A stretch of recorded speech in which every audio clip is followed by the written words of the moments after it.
Hi.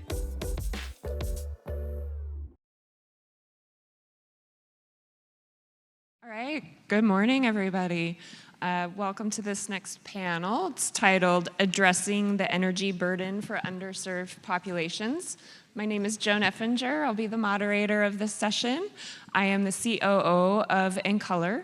Encolor is a small, diverse, woman-owned consulting company.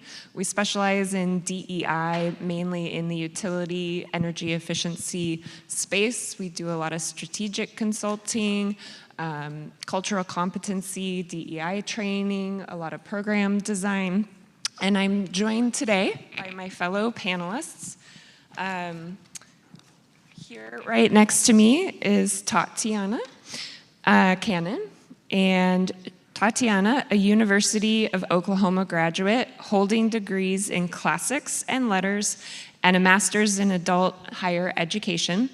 She's dedicated her career to advancing under-resourced but vibrant communities. With extensive experience in nonprofit leadership, including roles at Teach for America and ALSAC, St. Jude's Children's Research Hospital, she's dedicated to driving positive change through grassroots and large-scale organizing. Currently, Tatianna serves as the executive director of Solar Austin and Clean Texas, and is the founder of Aster Collaborative. Leveraging her experience in education, clean energy advocacy, health services, and anti-racism training, she provides strategic guidance to nonprofits, corporations, and programs globally. As a consultant and keynote speaker, Tatianna shares insights on nonprofit management, diversity, and fundraising, empowering organizations to maximize their impact. And sitting next to her is Deanna Rodriguez. She is president and CEO of Entergy New Orleans, an electric and gas utility that serves more than 211,000 customers in New Orleans, Louisiana. She is responsible for the company's safe and reliable service, financial performance, customer service, regulatory, public affairs, resource planning, economic development programs, and charitable contributions. And next to Deanna is, I didn't ask you how to pronounce your last name. Adamske. Brad Adamske.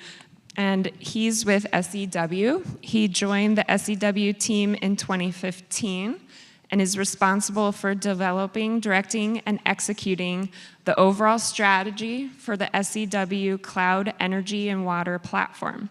Brad is an experienced technology executive with 30+ years of sales and operational experience in software and hardware revenue generation for large corporations and startups.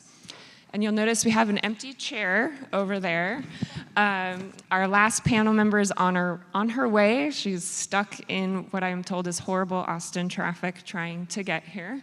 Tatianna says yes. Yeah. Made worse by the rain this morning. But she's on her way, and her name is Dr. Anissa Dickerman. She's the Chief Executive Officer for Pecan Street, where she works closely with a board of directors and the senior leadership team to lead resources and partnership development, guide strategy, and ensure the delivery of programs that achieve measurable results at the intersection of climate solutions, technology, innovation, and social justice. She has more than 20 years of experience in nonprofit leadership, resource development, social impact research, and working at the nexus of big data and place-based social justice. She'll apply her equity-centered research and policy approaches from the education sector to help design an equitable climate transition. And I delayed just long enough that she's here and able to join us.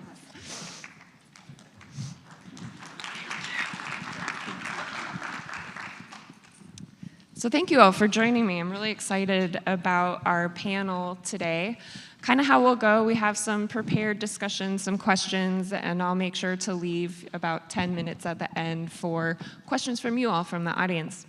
To get us started today, could you each tell us a little bit about what your organizations are doing to address energy burden in an equitable way. Am I on? Perfect. Hi.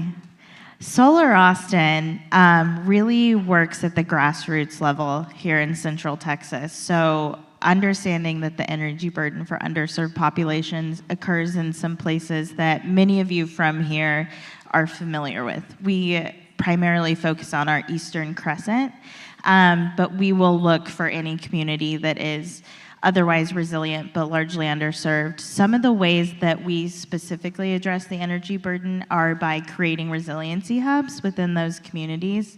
So we use donated solar and storage to install on nonprofits, public utilities, small minority-owned business. We'll have 3 of those this year. We've had 3 successful installations in past years. So a micro impact that we hope is contagious. We want to let communities see what's possible with solar. Another way is that we recognize that the workforce, and specifically diversifying the workforce, is up to us. We believe that the industry is still new enough. I'm choosing my words very carefully right now and trying to avoid words like patriarchy and systemic racism, but I said them, so here we are.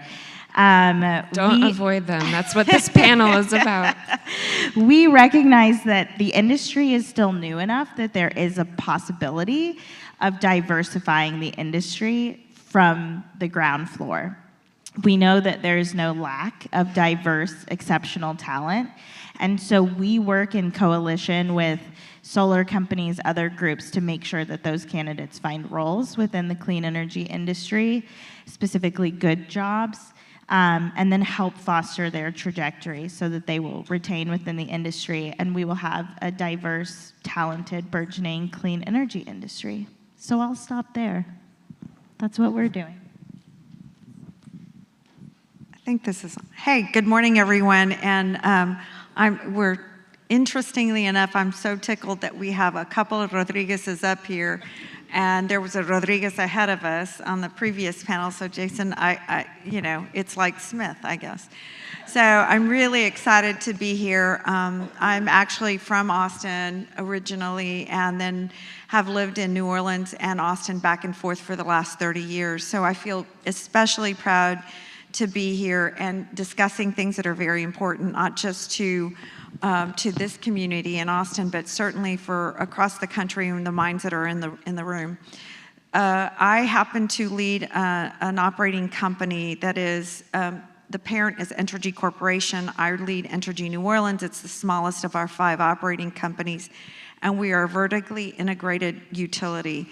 And with that comes great responsibility, because we're not a muni like Austin Energy, but we are regulated by the City Council of New Orleans. So we're one of 2 in the entire country that is an investor-owned utility regulated by a city council.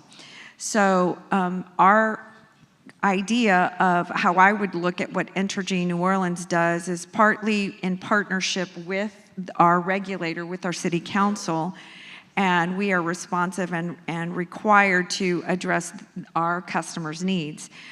So we look at things like affordability, and affordability could be rates. We happen to have some of the lowest rates in the entire region. We also look at workforce investment, and we also look at any other financial opportunities and means that we can do to help our most vulnerable customers. And you mentioned resilience. That is a huge part, especially living along the Gulf Coast and New Orleans. Brad and I were talking earlier, and he said, how long have you been in your role? And I've been in the role almost 3 years. I've been at the company 30, but almost 3 years, and I was there 2 months right before Ida hit.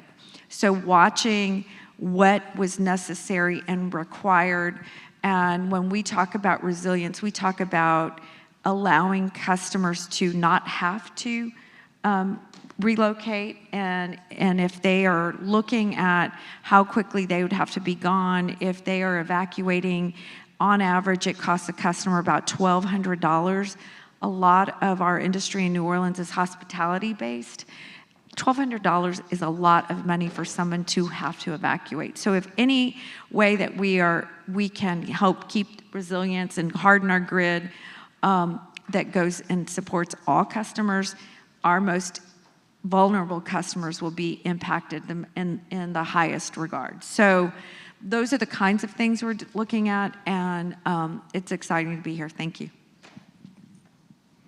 That was great. Thank you, Deanna, and thank you, Joan, for hosting the panel. It's good to see you all this morning. And I'm not an expert in energy burden by any stretch of the imagination, but I do work for a company, Smart Energy Water, and we focus on customer experience solutions to help the customer engage with the utility in meaningful ways. And one of those ways is to help them in terms of being able to pay their bills when they're struggling. I think that's so important. I think, Deanna, what you were saying about Entergy having one of the lowest rates in the country, I mean, I think first and foremost, that's the key to helping people afford their bills. And my family and I we grew up in California, lived there for 60 years, and moved to Tennessee 6 months ago because our son and his wife and our grandkids moved there, so we followed. But just the contrast in the cost of energy. I think now we're paying about 8 cents per kilowatt hour in Middle Tennessee, and it was 6 times as much in California. So I know there's reasons why that is. There's a lot of circumstances that cause these things to happen. Again, not an expert on that, but whatever the utilities can do to manage the business, to bring those rates down, and to work with the different aspects of the industry to do that, I think is first and foremost. But one of the areas that we focus on in terms of helping the customer with the burden is by automating things for them through the use of intuitive portals and native mobile apps, because most people now have phones and apps regardless of their income level, and this is how they like to engage, especially if they're struggling financially. Sometimes they don't want to actually call the utility. Sometimes they do, but sometimes they don't want to talk about it. And so we've done things like automated payment arrangements for the customers, that they can go on their phone or they can go to a portal website and apply for payment arrangements or payment assistance through a mobile app or portal experience. And then in addition to that, we focused on what is called an agency portal solution for utilities, such that they can deploy these portals, and we've done this with probably 7 or 8 very large utilities in North America so far, utilities like Duke and Southern California Edison and SoCalGas and Southwest Gas and DTE, et cetera, where it provides a location for agencies to come and apply for agency programs for the utility, and then they can research low-income families through LIHEAP program assistance, and then make pledges against those accounts where there's need and help. And it brings the utility and the agencies together to help automate and streamline that process. So those are some of the things that we're focused on as a company. Hi, everyone. I'm Anissa Rodriguez Dickerman, and I'm the CEO of Pecan Street. We were founded here in Austin, Texas in 2009, and we are a research and a data organization at our heart. I think that data, the collection of data, the analysis of data, and empowering communities to be able to look at their own data about the ways that they're using energy, water, solar, EV, natural gas is one of the most important and empowering pieces that we have in this work, and one of the ways that we can help communities to have the economic empowerment that they need in order for us to make this clean and just energy transition. My organization installs devices called e-gauges. They're behind-the-meter gauges either on or near an electrical panel in a person's home, and it collects between 1 and 24 circuits worth of data. So the empowering part about that is we then provide access to that data in a very palatable and user-friendly interface for residents so that they can examine the ways that they're using energy. And they can change behavior based on what they see about how they're using energy. So we collect second-level data. It's high-resolution, ground truth data We, in the very beginning, in our inception, we joked that we knew a lot about how doctors and lawyers in Austin were using energy data because those were our primary participants as a part of our test bed. But since then, we've expanded to 10 states and Puerto Rico as well. And so we've diversified our test bed by income, by race, by climate trends, by size of home. And so now we know a lot more about how, quote unquote, regular people are using energy, which is a really powerful thing. I think another key piece for my organization in terms of helping to address the energy burden is really serving as the connective tissue for communities. A lot of our current partnerships with the Department of Energy, with the National Science Foundation, have a wraparound community approach so that we are engaging with university partners, with researchers, with academicians, with utilities, with regulatory agencies, and most importantly, the community-based organizations that are closest to the work so that we can bring them into these partnerships and really understand from the local context what are the needs of the community. I think that is the most powerful piece of this work because communities, in particular those who serve marginalized and underserved populations, they don't want to feel like this work is being done to them. They want to feel like they are a participant, like they are co-creating these projects with partners. And so that's been a big piece of our work and something that we're excited to continue. So I think that's a great segue, Anissa, of Encolor does a lot of work doing outreach and engagement with low-income and environmental justice communities.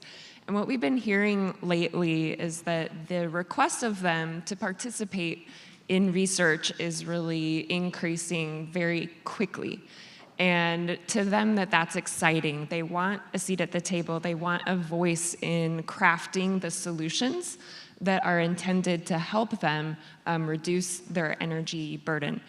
In this conference yesterday, as well as a few previous conferences we've been to this year, you know, the IRA funds coming out have been touted as a really big opportunity to help reduce the energy burden in these types of communities. And when we were talking ahead of this panel today, it really struck me that this is a wonderful panel because we have a utility executive, we have a renewable energy company, we have a research company and a data technology company. This is kind of the whole ecosystem of the types of companies that need to come together to really help address energy burden in these populations.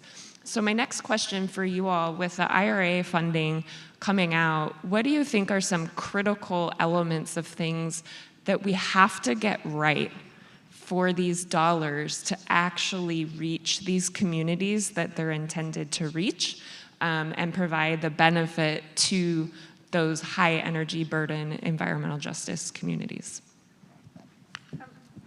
I'll start because we were successful last year in getting a DOE GRIP grant. And as an example, what is a high threshold of what is considered for a DOE grant is the community benefits piece. So, which is great, and in particular for Entergy New Orleans and for our community. So we have a multitude of opportunities with community organizations, with, there's a program that is a workforce development. It has a microgrid piece, but the community development piece was required. So we're working with HBCUs, with institutions that serve the underserved. And then we're the one sort of constant. And so I mentioned earlier about affordability, and I must state that just because we have low rates for Entergy New Orleans does not mean that our customer burden, our energy burden is still not high. So it's all relative to where you sit and where you start. The part that I think is I guess the most exciting part is getting all of us to kind of, and when you're a regulated utility, I think your tendency is to be responsive to your regulator and to your customer in a way that so you don't really want to make waves, you want to work in the community, we do all this stuff. But we're usually the most hated, you know, nobody likes to pay their utility bill ever. You get a bill once a month. And this has given us an opportunity to be more outspoken about the great things that we do and sort of the basis in which we can operate, and we touch every single person, both through our line crews and through our communications. And when we're informing and educating our customers of how they can either save or work with us to let us help them save, that makes a huge difference. So the IRA piece of it allows that community benefits, customization, education of a vast array of organizations that we work in tandem with. I'm really proud of our programs. And Tatianna, I'd like to hear from you. I'm going to put you on the spot here. Because in our prep call, Tatianna was like, well, my organization is the one that's out there, the boots on the ground, installing the solar in the communities, and we're the 7th in line to get the funding. So from your perspective, for Entergy New Orleans, that you have the resources to be able to go after the grants. Tatianna, I think you have a different perspective to bring. I do. We are a very small grassroots organization. I was the first ever executive director, though the organization has been around since 2002. I work in coalition with a lot of organizations that look like us, led by people of color, very familiar with the communities that we're serving. And the very hard truth is that the Inflation Reduction Act specifically requires a bit of a trickle-down effect before it gets to us. And we are typically the most under-resourced, serving the underserved. And so something, not to be gloom and doom and to give a silver lining, something that the Inflation Reduction Act and so many other policies like it that I think many of us are invigorated by have required us to form coalitions where we say, okay, you're not going to give Solar Austin $1 million. What if you gave Solar Austin plus 15 of our close friends, a city department, a municipal agency of some kind? And then that requires that everyone have a seat at the table, which frankly I think is new. I think that there has been a lot of the burden of responsibility shifted to nonprofits, whether intentionally or unintentionally, to fill some of the gaps serving underserved populations. I could preach from the rooftops that I think VC investors should have a clearer path to donating to nonprofits. I think everyone should sort of rethink what the nonprofit is and what it does. But point blank period, a group like Solar Austin has been installing resiliency hubs throughout our community for years. And then the Inflation Reduction Act occurred and people are like, you know what we should do? We should make some resiliency hubs. And we're like, yeah, we know. Do you want to pay us? Because we'll do it, and we would love to hire more staff. So the thing that I'm hyper aware of is, one, we are always better together, and it is a good move that we are having broader conversations. Solar is but one perspective of how we address the energy burden for underserved populations, so it would stand to reason that we need other people in coalition with us. But those coalitions have brought seats at the table where they haven't existed before, and we're sitting down with regulators and municipal authorities, and there is more of an awareness of who's doing what. And I just am really hopeful that that energy continues. I am not sitting before you today as a recipient of multi-millions of dollars of any sort of thing that has existed. And there are countless, through all sorts of federal, local agencies, countless opportunities, but they're not handing that out at the micro level. That is happening more at a macro scale. And so it has come to the responsibility has come to us to really form those coalitions and find ways to resource our communities better together.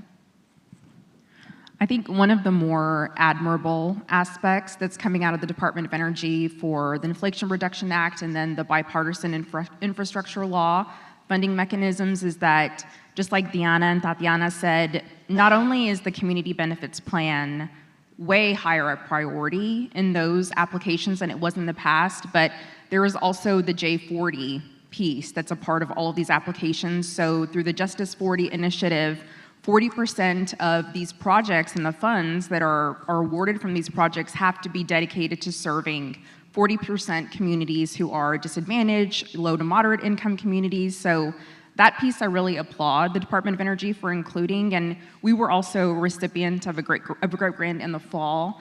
It was in October, right when I began with the organization, and we are still in negotiation right now for that GRIP grant. It's so many months later, but that's how it is with the DOE. There's always a new template, there's always a new form to fill out, which we'll do it, right? We'll jump through all those hoops if it means being able to provide those funds to our partners. But through that particular GRIP grant, we're going to be able to bring solar to 1,500 low to moderate income communities across the state of Delaware who would never have had access or never had opportunity to have solar installed in their homes. And so that's an example, I think, of all the community partners that we had to bring to the table, Imani Energy, the Delaware Electric Cooperative, for us to be able to do that. It's about the partners, it's about the coalition, like Tatianna was saying, and it's about including those communities in the creation of those projects and really listening to what those needs are, and then crafting a project that all partners can be complementary of one another and to benefit that community.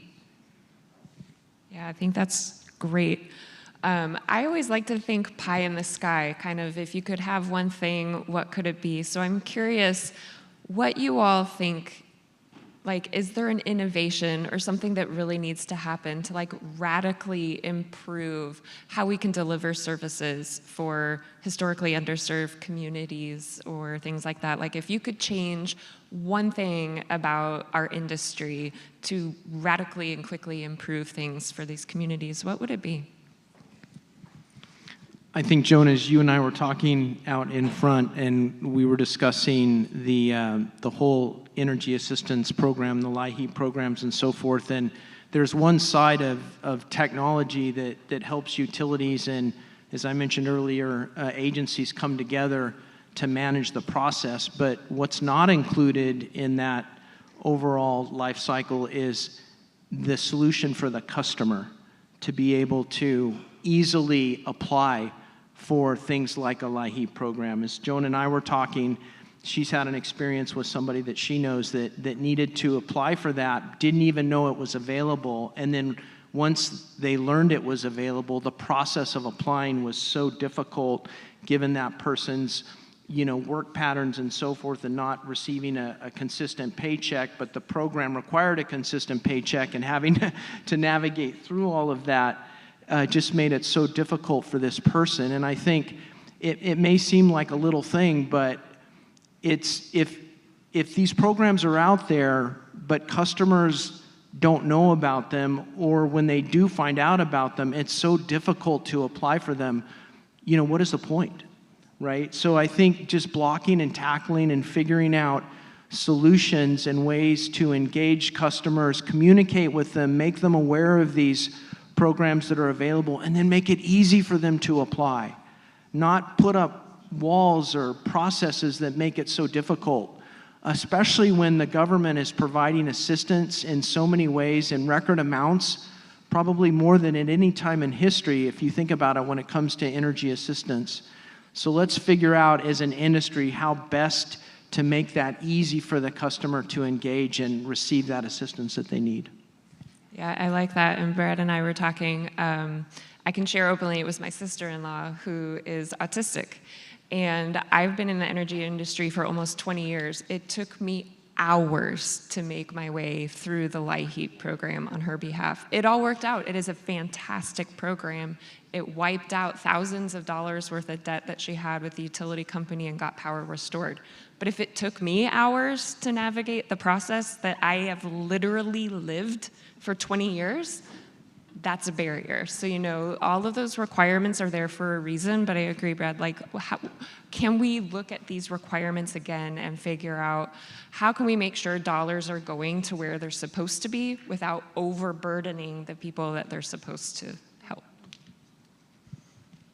I think part of that too, just to build on what Brad was saying, is just making the whole field less esoteric. Not only for the communities that we're serving, but even amongst each other as professionals. This can be a very intimidating and highly technical field, but I mean, there are over $14,000 in rebates and in incentive programs for low to moderate income families. That doesn't even include like EV rebates, right? But we do make all these processes so Byzantine, so complicated, so esoteric that people feel intimidated to engage. They feel intimidated to, it's an overwhelming prospect to begin this process. And so I think we have to translate all these opportunities into practical solutions for our communities that are accessible to them. I look at it back to the resilience piece, which we all kind of point fingers. We're all in different industries. And so you have, the question is, okay, well, you need solar. No, you need wind. No, you need some technology. And you have the people that are in favor of nuclear, the people who are opposed to carbon capture. A lot of these things, we sort of get dug in. So if there was some pie in the sky, and go back to probably where you started, Brad, which is with the customer. And it's very similar to watching one channel and not watching another, and what you're fed in terms of information, what the customer is fed in terms of information. It always picks a villain, and I think that slows down the process overall. So what if I could pick anything to do, I would look at it from this energy transition point in our lifetime that exists today, with opportunities for workforce development, for training, for technology advancements they're only going to come faster, that we take advantage of that and figure out how to work more hand in hand rather than in opposition to each other. I did the thing where I was actively listening and not thinking of an answer that entire time. I feel like all of my answers are too pie in the sky. One would just be that every American citizen understood energy consumption at a base level. I think that, so maybe I'll phrase that differently. Maybe that everyone have like 3 days where they are sequestered in a small space where they have to like see their energy consumption the whole time until it's like a part of their entire being. I don't think most, especially in states like Texas, I don't think we understand how much energy we consume. And frankly, we could solve a lot by just understanding that and adjusting behaviors accordingly. I wish all new construction had clean energy solutions attached within it, whether that's solar or really smart architecture, green spaces, smart meters throughout, whether that's HVAC, et cetera. I have so many pie in the sky wishes, and I was over here listening, and I want all of these now too. So, yeah, so many things. I was at the networking event last night, and Tatianna kind of came up around how people just don't understand energy. And most, I would say 95, maybe 99% of people out there don't even think about energy until it's not there. So the fact that we've talked a lot today about resilience, this is what came up. I talked to a few folks about this last night about, I live in Portland, Oregon. Over the past few years, we've had a week-long power outages like 3 or 4 times. All of a sudden now people know what I do for a living. I've been doing it for 20 years, and now people are like, oh, can you tell me about, so, I think there's something very realistic about that. We have like 5-8 minutes left in this panel. I wanted to be able to open it up to the audience if anybody out there has questions for this wonderful panel before we wrap up.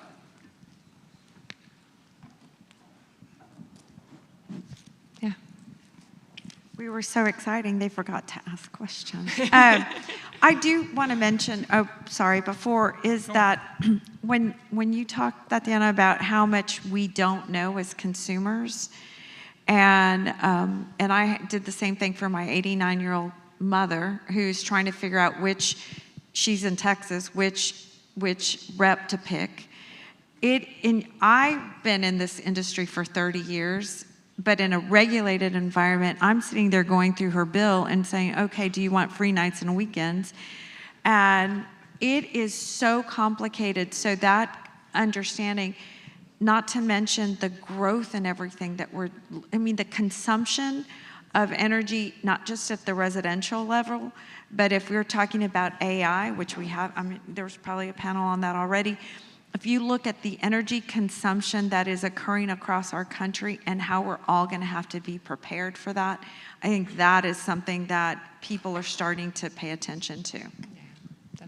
Well, hi, I'm John Whitcomb, and I'm the author of a guide for developing zero-energy communities. So what really hit me from this panel is how difficult it is to convey to the community how important this is to their life and security and entertainment and comfort, and to break it down in a way where you meet them. And I really liked what Austin Energy is doing by going to public places and creating example projects. Because I think once people see it, and it's like, oh, we got some solar panels and some inverters, Todd and, Philippe can put those in and come down on a control panel and wow, we got power and energy efficient lighting. I think that's really important. And I think it's really important to get people to focus on the not so glamorous aspect of getting to net zero. And that's a caulk gun, a camera with an infrared app on it, some tape, and just figuring out to keep our buildings from leaking. That makes a tremendous difference, and it makes solar and other technologies much easier. Thank you all for your work. Thank you for your work. I must get a copy of your book. I'll find you, don't worry. I was also going to add to that, I think it's really important to name explicitly that when we're discussing underserved populations, we have to consider the hierarchy of needs that they themselves live within. And there is no world in which I, myself, a very approachable, fun, kind woman of color, is going to knock on a door of someone in an underserved community and say, you need some solar. Have you heard about the rebates? Because people are doing that and they're being conned. Right. Or they might not even know that that's an energy option for them. And as you said, there's so many retrofits and so many really simple fixes that can be done when we're specifically talking about our underserved populations. But we have to meet people where they are. And I think it's really unfair for us to assume, as we said, that there is a knowledge of this esoteric that many of us have spent decades understanding and piloting and working towards. So to that point, the number one thing I always talk to people about is I'm like, do you have a reusable water bottle?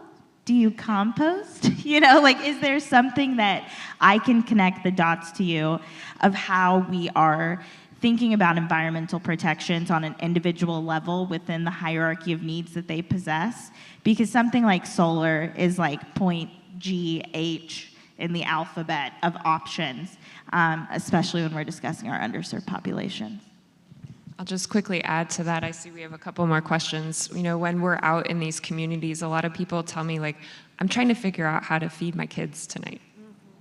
I could care less about resiliency and all of the stuff and solar, and I literally need some food. So I really like what you were saying, Tatianna, of the order of importance for these people. It's number one in our minds, but it is way far behind in these communities' minds. 38% of Texans experience energy insecurity, so that's having to decide whether or not they're going to pay their electric bill or buy medication or food, to your point, Joan. So it is very real, for sure. Thank you so much. My name is Marla. I'm a student that participated in the pitch competition yesterday. I'm an MBA. I really appreciated this conversation about information and when it is most valuable and what it can communicate. My question is about, for folks, I think you had mentioned that there's data that can show people about what their energy use is like. When have we seen data move the needle for people on these issues, and what types of information should we be communicating the most? Is it just access to incentives that can help lower costs, or is there some other piece of information that's most valuable given the wide variety of competing interests and needs. Yeah, there's a lot of questions in that one question. I think in terms of the power of data and data collection for Pecan Street, that has been of paramount importance to share back to the community, because the whole reason that Pecan Street exists is that utility companies didn't have a way to see the way that behavior and the technology were interacting together and to be able to provide that back to residents. And so that's what we were able to do with our data port. So we collect all this data through the e-gauges that I was describing earlier, and then we provide it in an interface through software that we developed back to the consumers. They can look at all their energy behavior and change that if they want to help lower their electrical bill. And then we also partner with utility companies and other regulatory agencies to show insights, trends that we're able to glean by running queries on that data port. And so I think that and those types of partnerships with academics and researchers have really been able to move the needle in terms of looking at different regions, looking at different climate trends, at patterns historically, doing things like predictive modeling and probabilistic modeling and applying that type of technology to our data port. That, I think, is going to move the needle, certainly, in terms of helping people understand what these patterns are and how can we change our behavior so that we can move toward this clean energy transition. So it's like the most important thing. Like, we're all about data. We collect 15 billion records every single day, and that's only from 1,200 participants that are a part of our test bed. But it's a ton of data. There are other organizations that are collecting like minute or whole home data, but we collect second level data, and we're moving toward waveform data now. So it's huge in this transition.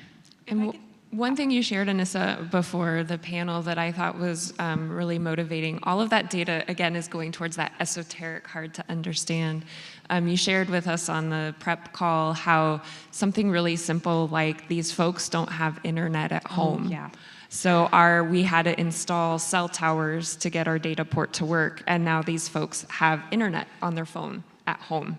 Was a huge win. So that kind of stuck out to me too, of like, how can you show the value to customers? It's if you allow us to enter your home and install our data port, you'll have Wi-Fi at home now going forward. That's the value proposition to the customer, not necessarily the data is great too, Yeah. but that value proposition is you can have this service at home that you don't currently have. So that opens up their ability to apply for jobs, look for different jobs, take phone calls at home at a time that's convenient to them, et cetera. Thank you. Good morning. I'm Edward Rios. I am from the Department of Energy. I was really captured by all your comments, and some of them were very hit home.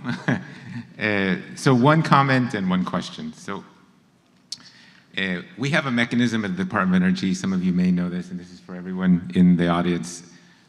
They're called prizes, prize mechanisms, which are a relatively new mechanism. The beauty of those mechanisms are the lower barrier of entry for entities like yourselves. More prizes, please.